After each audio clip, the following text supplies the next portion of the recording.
You know that weird feeling when your phone buzzes and you see a text from someone who blocked you a week ago. That is exactly what happened to me on a Monday morning. The message read, "Do you miss me?" It came from Madison, my girlfriend of 2 years, who had blocked me 7 days earlier to teach me a lesson over something ridiculous. She thought I would spend that week panicking, begging mutual friends to relay messages, sitting in our apartment, wondering how to win her back. But I did not do any of that. Instead, I spent that week doing something she never saw coming. I looked at that message on my screen, smiled for the first time in months, and typed out my reply. What I sent back changed everything. Before I tell you how I got here, let me ask you something. Where are you watching this from? Drop your location in the comments because I want to know where my story is reaching. If you have ever dealt with someone who thought blocking you would make you chase them, hit that like button right now. Subscribe if you want to hear how this turned out. Because trust me, you will want to stick around for this one. What happened in that 1 week changed everything. And I mean everything. It gave me clarity I'd been missing for months. So let me take you back to where it all started, back to when I thought this relationship was actually going somewhere good. I met Madison 2 years ago at a coffee shop in Portland. It was one of those perfect autumn mornings where the air smells like rain and fallen leaves. She was sitting by the window with a book, and when she looked up and smiled at me, I swear the whole room got brighter. She had this energy about her, this spark that made everything feel more alive. We started talking, and hours disappeared like minutes. That first month together felt like something out of a movie. We went on hiking trips through the Columbia River Gorge, cooked elaborate dinners together in my kitchen, laughed until our stomachs hurt over the dumbest things. 6 months in, I introduced her to my family. My mom loved her immediately. My dad, who barely talks to anyone, actually engaged in real conversations with her. My friends thought she was great. Everything seemed perfect. So when she suggested moving into my 2-bedroom apartment near downtown, it felt like the natural next step. I was excited. I thought this was it, the real thing. The person I would build a life with. But then month 9 hit, and I started seeing cracks I had ignored before. The first real fight happened because I was 15 minutes late to dinner with her friends. My work meeting had run over completely out of my control. I texted her, explained the situation, apologized. But when I finally arrived, she barely looked at me all night. Then came 3 days of complete silence. She would not speak to me, would not look at me, acted like I did not exist in my own apartment. On day 4, she suddenly acted like nothing had happened, like those 3 days of ice-cold treatment never occurred. I felt confused, like I was losing my mind. But I told myself everyone has bad days. Everyone deals with stress differently. The second incident was worse. I forgot the anniversary of our first date. Now, I remembered our official relationship anniversary, the day we actually became a couple. But apparently I was also supposed to remember the exact date we first met at that coffee shop. When that day came and went without acknowledgement from me, Madison said she needed space to think. She disappeared for 2 entire days, would not answer her phone, would not respond to texts. I was terrified she was leaving me. When she finally came back, she said, "I just needed you to understand how important I am to you." I apologized like my life depended on it. I bought flowers, planned a romantic dinner, wrote her a long letter about how much she meant to me. Then came month 15, and that is when the blocking pattern started. It was a Sunday afternoon, and I wanted to watch the football game with my buddies. Just 3 hours, nothing crazy. Madison lost it. She said I cared more about sports than her. I tried to explain that I saw her every single day, that I just wanted a few hours with my friends. She did not want to hear it. Within minutes, I was blocked on everything. Phone, Instagram, Facebook, all of it. I panicked. I spent 2 days stressed out of my mind thinking about what I did wrong, wondering if I was being selfish. I texted her through her best friend. I sent apology messages through her sister's Instagram. On day 3, I was suddenly unblocked. Madison looked at me and asked, "Did you learn your lesson?" I said yes. I apologized again, even though something inside me felt deeply wrong about the whole thing. But it did not stop there. She blocked me again because I did not like her Instagram photo fast enough. I had been in a meeting and checked my phone 4 hours after she posted. 4 hours. That earned me another block. Then there was the time I mentioned to one of my friends that she could be a bit high maintenance. One of his friends apparently knew one of her friends and word got back to her. Blocked again. Another time I suggested we cook dinner at home instead of going to an expensive restaurant because I was trying to save money for a down payment on a house for our future. She took it as an insult, said I was calling her high maintenance again. Blocked. Every single time the pattern was the same. She would block me, I would panic, I would apologize through someone else, and eventually I would get unblocked. Then I would spend the next few weeks walking on eggshells, terrified of doing anything that might set her off again. My best friend Derek kept warning me. He would say, "Dude, this is not normal. Healthy people do not do this." But I defended her every time. I told him she was just passionate, that she needed reassurance, that I needed to be more understanding. One night I was sitting alone in the apartment and I just looked around. Madison's stuff was everywhere. Her skincare products covered the entire bathroom counter. Her shoes lined up by the door. Her clothes taking up most of the closet. Her decorative pillows all over the couch. And I had this thought that made my stomach turn. When did I become afraid in my own home? When did I start checking my phone with dread instead of excitement? When did I stop feeling like myself? But even with all these red flags slapping me in the face, I still did not see what was coming next. Month 22 rolled around, almost 2 years together. My life had transformed in ways I did not even fully recognize until I looked back. I was checking my phone, constantly terrified of missing her texts. I asked her permission before making any plans with friends. I had changed the Netflix password to one she chose because she got angry when I watched a show without her.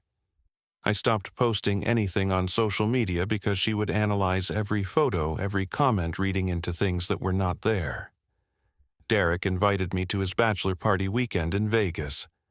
It should have been an automatic yes. My best friend was getting married, but I declined immediately, knowing Madison would never approve. Derek looked at me with this mixture of pity and frustration and said, "Bro, you are not even married, and you are already this controlled." His words stung, because somewhere deep down I knew he was right. Then came the grocery store incident. It was a Thursday evening after work. Madison had given me a detailed list of exactly what to buy. Specific brands, everything, organic, particular flavors.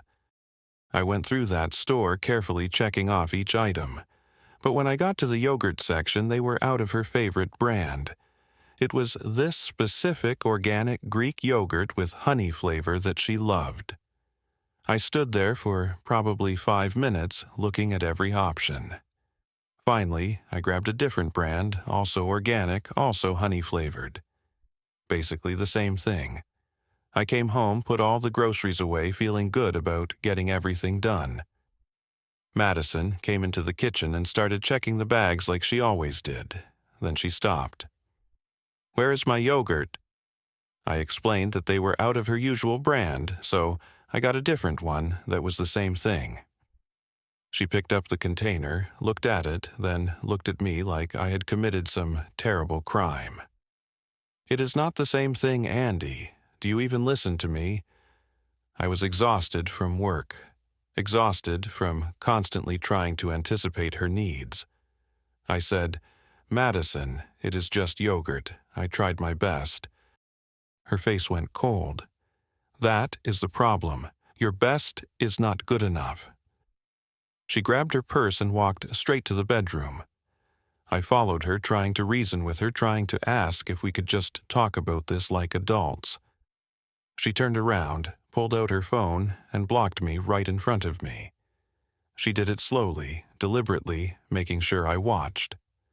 I said, "Come on, this is ridiculous." She looked me dead in the eye and said, "Maybe a week without me will teach you to appreciate what you have." Then she slammed the bedroom door in my face. The next morning was surreal. She was still there, moving around the apartment but treating me like I was completely invisible. I tried to apologize. She walked past me like I did not exist. I went to work feeling sick to my stomach, completely distracted all day. During my lunch break, I tried to call her, blocked. I sent a text. It did not deliver. I checked Instagram, blocked, Facebook, blocked. She had even blocked me on Venmo. That evening, I came home to find her sitting on the couch watching television. I asked, "How long is this going to last?" She did not even look up. "Until you learn." I asked what exactly I was supposed to learn. She kept her eyes on the screen. "That I matter, that you cannot just do whatever you want." I felt frustration rising in my chest. Over yogurt? Seriously? Finally, she turned to face me with these cold, empty eyes. "It is never about the yogurt, Andy. It is about respect." That night, I could not sleep. She took the bedroom like she always did when she was mad at me, and I lay on the couch staring at the ceiling. My mind was racing, but then suddenly everything became crystal clear. It was like someone had turned on a light in a dark room I had been stumbling through for months. Memories started flooding back. Every single apology I had made for completely reasonable things. Every time I had changed my plans because she was uncomfortable. Every friend who had slowly stopped calling because she made social situations so tense. My mother's concerned looks during family dinners when Madison would snap at me over nothing. The way my hands would actually shake when my phone buzzed because I never knew if it would be a loving message or the start of another fight. I thought about that moment in the grocery store, standing in front of the yogurt, genuinely stressed about picking the wrong brand. I was 28 years old, and I was afraid of yogurt brands. That is when it hit me with full force. This was not love. This was control. She did not block me because she was hurt. She blocked me because it worked. Every single time the pattern was the same. She blocks me, I panic, I apologize, she feels powerful, and we repeat. The punishment was never about teaching me anything. It was about dominance. It was about keeping me in a constant state of anxiety, so I would never question her, never stand up for myself, never realize that I deserved better. A decision formed in my mind, clear and solid. I whispered to myself in that dark living room, "Not this time." She wanted a week without contact, fine. She could have her week, but it was not going to be the week she expected. I picked up my phone, opened the Notes app, and started writing a list. I titled it, "Moving Checklist," and below that I wrote, "Everything that belongs to Madison." For the first time in months, I felt something other than anxiety. I felt determination. I felt like myself again. The next morning started my week of liberation. Madison left for work without saying a word, same as the day before. As soon as she was gone, I called my boss and requested 3 days of PTO. I had plenty of vacation time saved up. Then I called Derek. "I need help. Can you come over tonight?" He asked what was going on, and I told him plainly, "I am moving her out." There was a pause. Then Derek said, "Finally, what time do you need me there?" Derek showed up at 6 in the evening with a 6-pack of beer and a stack of empty boxes he had grabbed from his workplace. When I explained the full situation, including the yogurt incident and the week-long block, he just shook his head. Dude, I knew it was bad, but blocking you over yogurt, that is insane. I corrected him. It is not about the yogurt, it never was. It is about control. We sat down and started making a detailed plan. We would list every single item that belonged to her, rent a storage unit, and move everything out while she was at work. We would do it properly and respectfully, but we would do it completely. We ordered pizza and stayed up late making lists, categorizing everything. Her clothes and shoes took up a huge section of my walk-in closet. Her bathroom products covered the entire counter. In the kitchen, she had special pans, utensils, and appliances. There was furniture. She had brought an accent chair, a side table, a decorative mirror. Books, electronics, personal items, decorations, everything had to be accounted for. Derek asked what would happen if she came back early. I told him she would not. She was making a point, and the punishment only worked if I felt it long enough to really sink in. She would stay away the full week. Derek looked at me and said, "How do you know?" I answered, "Because I have seen this pattern enough times to predict it now." Tuesday morning at 7, I was already in action. I rented a 15-foot U-Haul van. Then I found a storage facility called Storage Mart on MLK Boulevard about 3 miles away. I rented a 10x10 climate-controlled unit and prepaid the first month. It cost $140 money. I considered an investment in my freedom. Derek came back with another friend named Marcus, and we started the systematic process of packing. We began with clothes, carefully folding and packing every dress, every shirt, every pair of jeans, every single shoe. We labeled each box clearly, Madison, clothes 1 of 8. Her expensive skincare products got wrapped in bubble wrap. In the kitchen, we packed her Le Creuset Dutch oven that she always bragged cost $350 along with her knife set and stand mixer. There were emotional moments. I held up a dress she wore on our first date and felt a wave of sadness. I found a photo of us hiking, both of us smiling and genuinely happy. I picked up her favorite coffee mug with some sarcastic quote on it and remembered peaceful Sunday mornings together. But then I would remember the fear, the anxiety, the constant feeling of walking on eggshells. I reminded myself that good memories do not excuse bad behavior. Happy moments do not justify manipulation. Derek noticed me pause while holding that photo. "You okay?" I nodded. "Yeah, just remembering who I was before all this." Marcus chimed in. "You mean relaxed and actually fun to be around, that guy?" I smiled a real smile. "Yeah, that guy." By Wednesday evening, we had made 8 trips to the storage unit. It was about 70% full. The apartment looked completely different. It had space now. It could breathe. My stuff was actually visible again, not buried under her things. Wednesday night, we ordered Chinese food and sat on the couch. Well, it was just my pillows now since we had taken hers. Derek asked how I felt. I took a moment to really check in with myself. Lighter, like I can actually breathe for the first time in months. Marcus asked what the plan was when she realized what had happened. I told him I would figure that out after I finished one more thing. Thursday morning, I moved the remaining items. Photos came off the walls. Her decorations got packed carefully. Even her 3 small succulents went into boxes. I cleaned the apartment thoroughly because I did not want her accusing me of damaging anything. I took detailed photos of the storage unit showing everything organized neatly and intact. I took photos of the apartment showing it was clean with nothing damaged.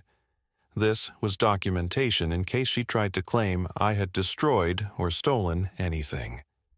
Then I did something that felt symbolic. I called a locksmith and had the locks changed on my apartment. My lease allowed it if the living situation changed. It cost $120. But holding those new keys felt like more than just security. It felt like a new chapter, a fresh start, taking back control of my own space. Friday, Derek helped me return the U-Haul. Afterward, we stopped at the grocery store and I did something I had not done in months. I bought things I actually wanted. I grabbed the IPA beer I liked that Madison always complained was too bitter. I picked up snacks she called unhealthy. I bought the coffee brand I preferred instead of her expensive organic option. These were small things, simple things, but they felt revolutionary. That evening, I sat in my apartment alone for the first time in months without any tension hanging in the air. I did not feel afraid. I did not feel like I was waiting for the other shoe to drop. I turned on a football game and turned the volume up as loud as I wanted. I ordered a pizza with all the toppings she hated. These simple pleasures that should have been normal felt like acts of rebellion, like reclaiming parts of myself I had lost. The weekend arrived. Saturday, I went to a poker night at Marcus's place. Sunday, I attended a football watch party at Derek's house. These were things that would have been absolutely forbidden before. My friends kept commenting that I seemed different. They said I looked lighter, more relaxed, more like the person they remembered. I told them I felt different. I felt like myself again. Sunday evening, I was back home in my quiet apartment. My phone was still blocked by Madison. I had not heard a word from her all week exactly as I predicted. I sat there thinking about the whole relationship. Yes, there had been good parts. Those moments were real, but good moments do not justify constant fear. Real love does not weaponize silence. Real love does not punish you over grocery store yogurt. Real partnerships do not require you to walk on eggshells every single day. I pulled out a journal, something I had stopped doing because Madison called it weird. I wrote, "I do not hate her. I do not want revenge. I just want peace. I want to be enough exactly as I am. I want to be with someone who does not use love as leverage, who does not turn affection into a weapon." I prepared for Monday, knowing she would likely reach out soon. The week was almost over. Her punishment period was ending. I had my response ready. I felt calm. I felt resolved. I felt free in a way I had not felt in almost 2 years. Monday morning came. I was at work sitting at my desk when my phone buzzed. A text from an unknown number popped up on my screen. My heart jumped because I knew immediately who it was. The message was short, just 4 words. "Do you miss me?" I stared at that message for a long moment. 2 years of my life flashed before my eyes. All the good times, all the bad times, all the confusion, all the pain. I thought about the person I had become in this relationship, always anxious, always afraid, always apologizing for existing. Then I typed my response. My hands were steady this time, no shaking, no fear. I wrote, "Storage Unit 247 Storage Mart on MLK Boulevard, code 8834. First month paid, everything is there organized and intact, take care of yourself." I hit send, then immediately I blocked her number. No explanation beyond those facts, no argument, no long speech, no closure on her terms. Just information she needed, and then a door closed firmly and finally. I sat back in my chair and smiled. It was done. I was free. The next few days brought exactly what I expected. Madison tried calling from different numbers. I blocked each one as they came in. She showed up at my apartment building on Wednesday evening. I saw her from my window, standing by the intercom. I did not answer. She rang repeatedly. I stayed quiet. Eventually, she left. One of her friends, someone named Jessica, messaged me on Instagram asking if we could talk, saying Madison really wanted to speak with me. I replied once, keeping it simple and clear. Everything she owns is in the storage unit. The relationship is over. Please respect that. Then I blocked Jessica too. I was not being cruel, I was being firm. there was a difference. Madison started posting cryptic stories on Instagram.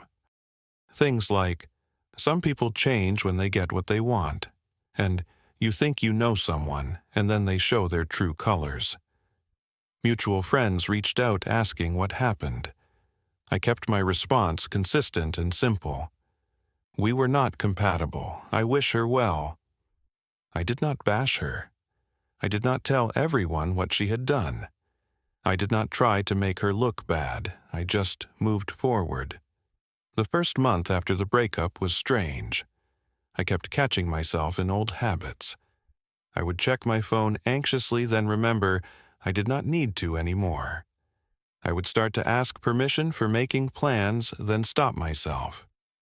I would avoid certain foods at the grocery store because she did not like them. Then remember, I could buy whatever I wanted. I started seeing a therapist. I told them the whole story, every detail. They helped me understand what I had been experiencing. They used terms like emotional manipulation, control tactics, and intermittent reinforcement. They explained that the blocking pattern was a classic example of intermittent reinforcement designed to keep me anxious and constantly seeking approval. Understanding these concepts helped tremendously with my healing. Months 2 through 6 brought more changes.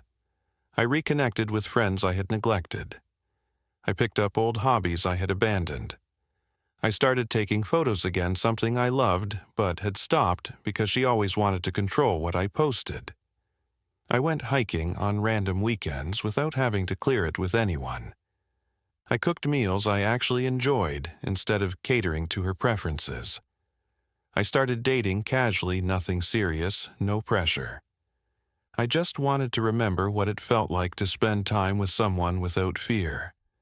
I rebuilt my relationship with my family too. One Sunday dinner at my parents' house, my mom pulled me aside and said, "You look happy again, sweetheart. Really happy." My dad, never one for emotional conversation, simply said, "Good to have the real you back, son."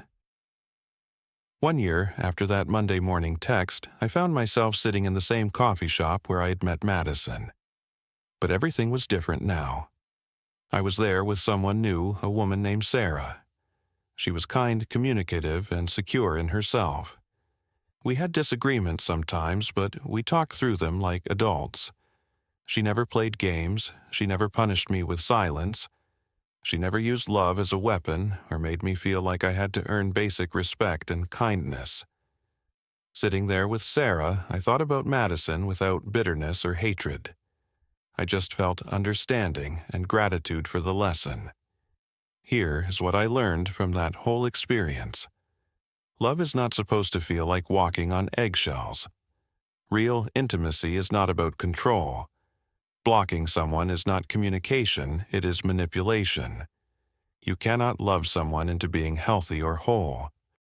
Sometimes, the most loving thing you can do for yourself and for them is walk away. And you teach people how to treat you by what you are willing to accept. The yogurt incident was never about yogurt. The blocking was never about teaching me to appreciate her. It was about power and control. And the moment I stopped playing the game, she lost that power over me. That week, she blocked me. The week she thought would break me down and make me desperate for her return turned out to be the week that saved my life. I think about Madison occasionally. I hope she found help. I hope she found peace within herself. I hope she learned to have healthy relationships. But I know now that none of that is my responsibility. It never was. About 3 months after that final text, I got a notification from the storage facility that Unit 247 had been cleared out. Madison had gotten her things. I had continued paying the monthly fee until then, because it felt like the right thing to do. After that, I never heard from her again. These days, I choose peace over drama every single time. I choose respect over mind games. I choose being myself over shrinking to make someone else feel bigger. That week, Madison blocked me to teach me a lesson turned out to be the greatest gift she ever gave me. It gave me just enough time and space to save myself, to remember who I was and to reclaim the life I had been slowly losing. Sometimes people block you to make you chase them. Sometimes people block you hoping you will learn some lesson they think you need. But sometimes being blocked is actually the lesson itself. The lesson that you deserve better. The lesson that you do not have to accept crumbs and call it a feast. The lesson that peace of mind is worth more than passion built on a foundation of anxiety and fear. I am happy now. Genuinely, deeply happy in a way I did not know was possible during those 2 years. I am healthy. I am whole. I learned that you cannot control how other people choose to treat you, but you absolutely can control what you are willing to accept. And walking away from someone who hurts you is not giving up. Sometimes it is the bravest and most loving thing you can do for yourself. So here's my question for you. Have you ever stayed in a situation longer than you should have because you were afraid of being alone or because you hoped things would magically get better? Drop your thoughts in the comments. I really want to hear your stories because I know I am not the only one who has been through something like this. If this story resonated with you, hit that like button. Subscribe to this channel because I share real stories about real struggles and real growth. Share this video with someone who might need to hear it, someone who might be walking on eggshells right now and does not realize they deserve so much better. Thank you for listening to my story. I know it was long, but some stories need to be told in full to really capture what happened and why it mattered. I appreciate every single one of you who made it to the end. Take care of yourselves out there. Choose people who choose you back. Choose relationships that make you feel safe, not scared. And remember, you deserve love that feels like peace, not like a punishment. Until next time, stay strong and stay true to yourself.